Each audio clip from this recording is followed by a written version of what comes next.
આજરોજ જેઠ સુદ પૂનમના દિવસે અમદાવાદ શહેરના જમાલપુર વિસ્તાર સ્થિત ભગવાન જગન્નાથજી મંદિર ખાતેથી વાજતે ગાજતે હાથી, બેન્ડવાજા, ધજા પતાકા સાથે ભવ્ય જળયાત્રા નીકળી રિવરફ્રન્ટ ખાતે સાબરમતી નદીમાંથી જળ લઈ પરત ફરી હતી।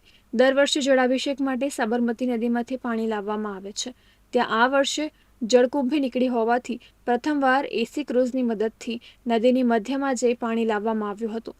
જોકે મંદિરે ભગવાન પરત ફર્યા બાદ ગૃહ રાજ્યમંત્રી હર્ષ સંઘવી, સાધુ સંતો, યજમાન સહિત અનેક ભક્તો દ્વારા ભગવાનને જળાભિષેક કરાયો હતો। ઉપસ્થિતિમાં 108 કળશમાં જળ લાવી ભગવાનને જેસના અભિષેક સ્નાન કરાવવામાં આવતું છે અને આ જળયાત્રા વર્ષોથી પરંપરા રહેલી છે।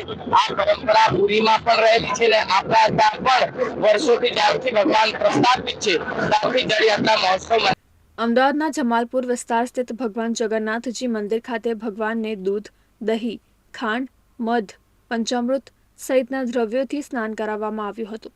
વિષ્ણુ અવતાર ભગવાન જગન્નાથજીને પ્રિય તુલસી દલ અર્પણ કરાયું હતું અને આરતી ઉતારવામાં આવી હતી। જે બાદ ભગવાનને વર્ષમાં એકવાર પહેરાવવામાં આવતો ગજવેશ પહેરાવાયો હતો। જમાલપુર જગન્નાથ મંદિરે સાધુ સંતોએ ધોળી દાળ, કાળી રોટી એટલે કે માલપુવા અને દૂધપાક સહિતનો પ્રસાદ લીધો હતો।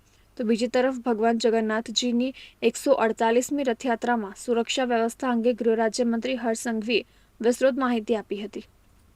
જગન્નાથજી રથયાત્રાનું આયોજન માટે કરવામાં આવી હતી। 2 કલાક સુધી ચાલેલી આ બેઠકમાં સંપૂર્ણ વ્યવસ્થાઓ, વધુમાં વધુ ભાવિ ભક્તોને સુવિધાઓ સાથે વધુમાં વધુ ટેકનોલોજીનો ઉપયોગ બી સોશિયલ પોલીસિંગ જોડે કરી શકાય તે દિશામાં આવનારા દિવસોમાં કામગીરી કરવામાં આવશે।